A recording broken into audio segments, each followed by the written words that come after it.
ជារឿងអ្នកស្កបញ៉ាំចំណែកបងព្រីងនៅក្នុងនឹងដូចចំណែកមេសារិកាបងសារិកាក៏មាននៅក្នុងនឹងដែរដោយ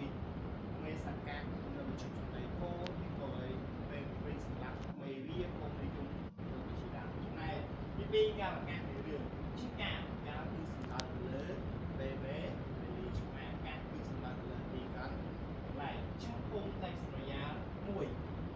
លើដើមឈើពីថ្ងៃថ្ងៃមួយគឺសម្ដៅទៅលើពេលពេលចំណែកអាពុំតែស្រយាលមួយគឺទៅលើដើមឈើមួយគឺសម្ដៅទៅលើទីកន្លែងចំណែកទី3ព្រឹត្តិការណ៍នៃរឿងព្រឹត្តិការណ៍នៃរឿងគឺជាហេតុការណ៍ដែលកើតឡើងក្នុងរឿងដូចជាពួកព្រីងបានសម្លាប់មេសារី